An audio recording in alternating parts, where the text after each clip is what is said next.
Oh, hi there folks, Simon here, Ariege pipe smoker, back on the adventure. I was planning to actually walk uphill and shoot video coming downhill, so I'm not constantly out of breath trying to talk. But I kind of took well, I can't say a wrong turn in the forest because I'm not exactly sure where I'm going, but it isn't to here. But I kind of stumbled along this collection of old ruins, and I don't know, I'm kind of fascinated by these old ruins and the stories they can tell. I mean, I just had a look in that one. I mean, here, I guess that would have been a well, I'd imagine, some kind of cold storage perhaps for meat or cheese. But there's like there's 4 or 5 of these old ruins here. Obviously they've been ruined for quite a long time, I'd say. Just goes to show what a hive of activity it must have been here before the depopulation. I think we'll get to the other side of this one, otherwise we're going to be shooting into the sun.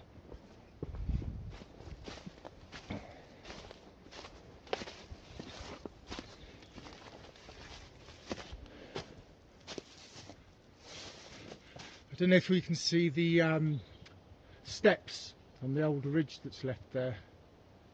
That's quite typical in this region, and I think somebody said to me it had something to do with when they used to have thatched roofs and it was to deflect the water, possibly, but I'm unsure. Well, I'm going to kind of go back the way I came a little bit. I had an option of going left or right, so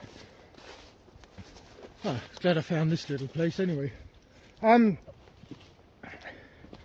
the purpose of today's video is to do a VR for Redcoats Return. I think it's a 1,000 subscriber giveaway, which 1,000 subscribers is pretty high on the YTPC. So yeah, I'm going to carry on a bit more, see where my feet lead me, and yeah, we'll do a VR at the next pipe break.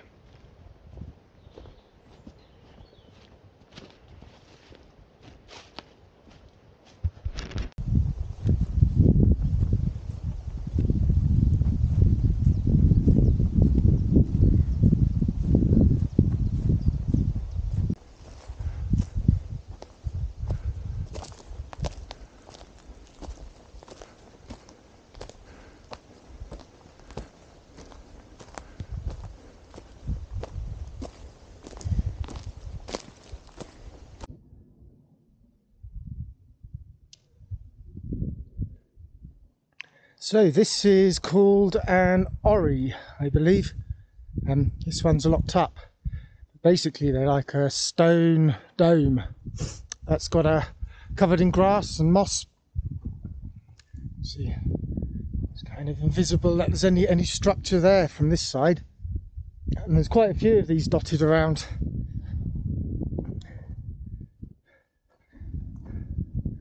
Little hobbit houses.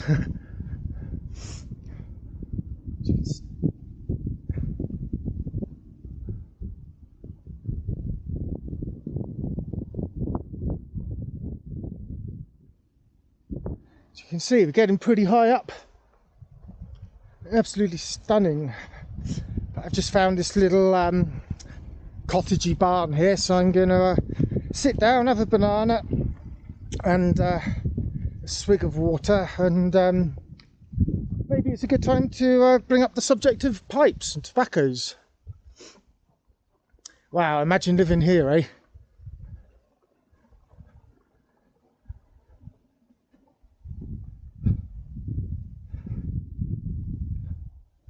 It's all locked up. Look at that view off their terrace. Just try and get it without the railings in the way.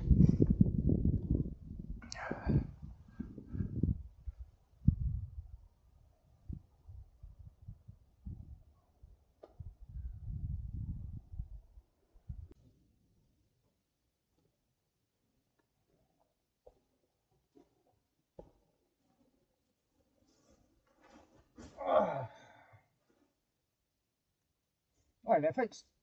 Yeah, I kind of swapped locations a bit to talk. It is a bit too windy there, so I found this little nook out of the wind. So hopefully you can hear me okay.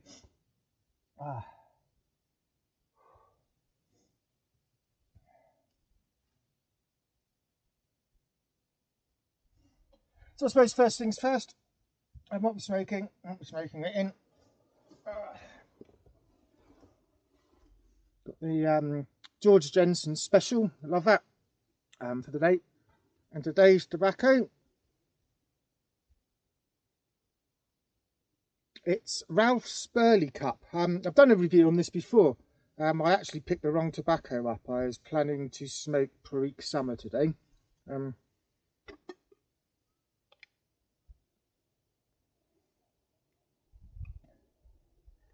It's probably one of my favourite Burley blends, this one. I'm not an expert on Burley blends, but this one's got lots of nice broken flake in there. And it's you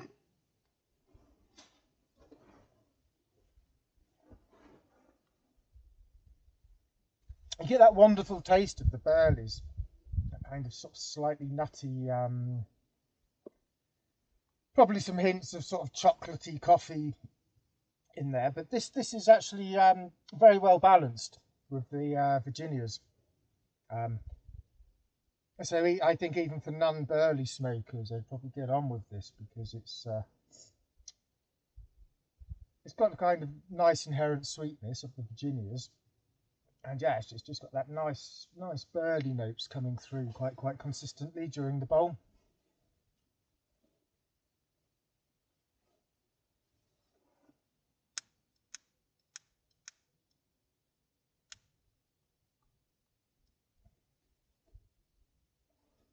So, yeah, VR for Redcoats Return.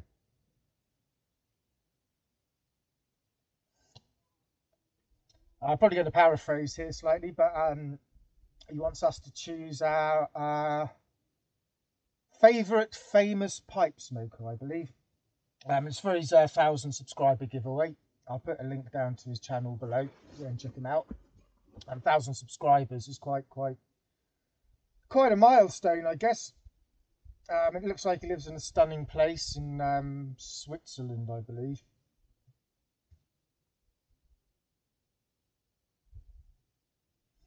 So I kind of had I mean, I think people of an older generation probably have a bit of a head start with this because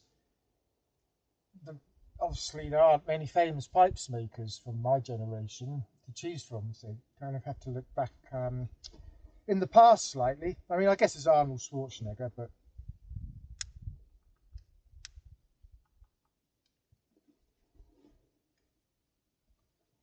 so my two, I narrowed it down to, and I'm only going to choose one. In second place, it'd be Bing Crosby. Now, I'm not that familiar with a lot of his work. However, when I was a school kid, I used to hugely enjoy the movies he did with Bob Hope. I think it's the Road to series. Like I can't remember where the roads went to, but I think it's like, you know, the Road to Casablanca or the Road to Think of a Place. And I used to find them incredibly funny when I was young.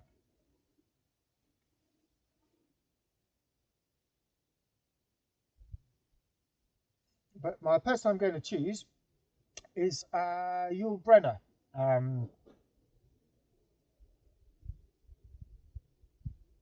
Again, you know, God, probably well over 20 years since I've seen anything he was in.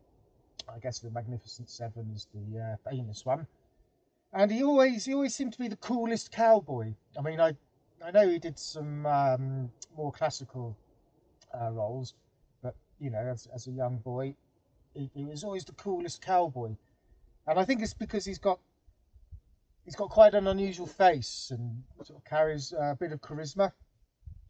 And I think he was a little bit like that in real life.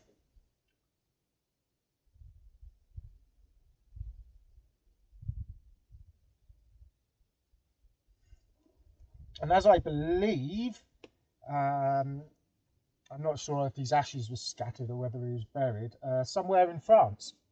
I think he had several wives, and one of them was actually French. And Yul Brynner spoke fluent French. Apparently, he spoke 11 languages, which is wow, you know, that's phenomenal. And I think he also in his early part of his career, he studied or toured with God, I think it was Chekhov in the States. So I'll have to check on that one.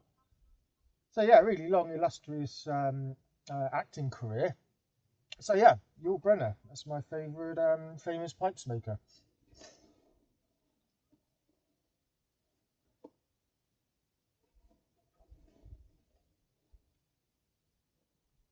Well, I'm just sitting at the shepherd's hut. They call them a bergère in French.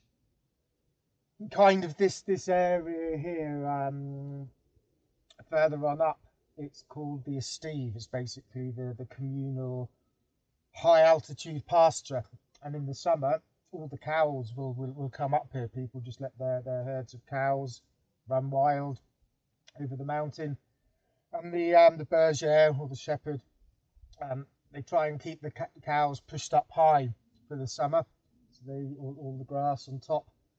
And then from about August, you actually do start to get a frost on the top. So from August, they then start to push the cows down into the more lusher grazing, and then yeah, they will go back to their owners' fields to do a quick tour to get the grass down, and then into winter accommodation, hivernage, as it's called here.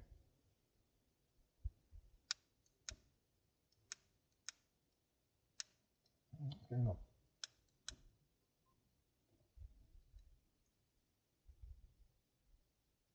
So I'm going to continue up the track. It's a bit of an easier walk than the last one. Yeah, it actually is a proper sort of pathway. So yeah, it's safer. I'm not sure how far I'll get. I mean, it goes right under the peaks in the distance eventually. It's probably a bit ambitious for today. It's already a good hour and a half walk to get up to here. So the things I do for content. No, it's just for the enjoyment of doing it. But what I think I'm going to do is, because a lot of these like 10-minute videos I put out, there's probably an hour's worth of footage of the walk. But obviously this is a channel orientated around pipes and tobacco, not Simon getting lost in the mountains. So I'm thinking of starting another channel, just probably without any dialogue as such, more point of view, and just maybe some longer walks, or maybe if it's an hour's walk, I'll divide it up into 3 20-minute episodes or something. I'm not sure on that. I think around about 10 minutes is an ideal video length for the YTPC. Anything over that, I think people's attentions drift, you know. And obviously there's quite a big community, so in your subscription notifications on YouTube, I mean, some mornings I wake up and there's 30 odd videos, new videos, and obviously it's impossible to watch them all.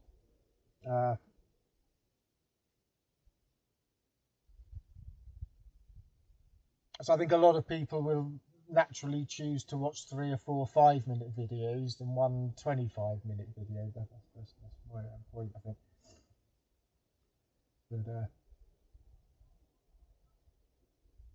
But yeah, I've picked up a few new subscribers, so thanks very much for that, guys. It's always appreciated. And I think I've answered everybody's comments. If you've slipped through, I do apologise. I do try to answer all the comments. So yeah, I think that's probably the talking part of the video done. I'll probably put an extra couple of shots in but I'll try and keep the time down. Yeah, I'm going to see how much further I can get along the path. One day it'd be nice to get up onto the ridge actually and walk the ridge of the hills, but that's an adventure for another day. It's quite nice actually, because on just literally on the other side of this ridge there is a bar and a restaurant. There's actually a road that passes over the mountains, and right where the road at the summit before it starts to descend, there's a really nice kind of bar and restaurant there, and you've got an amazing view. But obviously it's all shut at the moment. Otherwise it'd be a great walk to sort of hitchhike or get a lift to the bar or restaurant, cross over, then walk back home down this side, down my valley.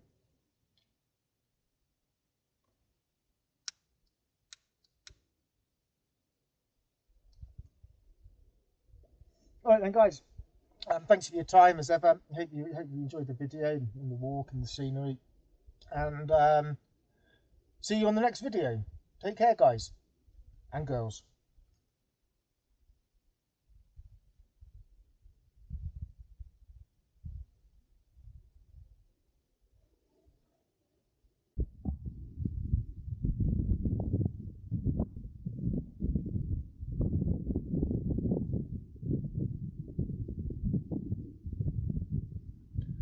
Well, hi guys again.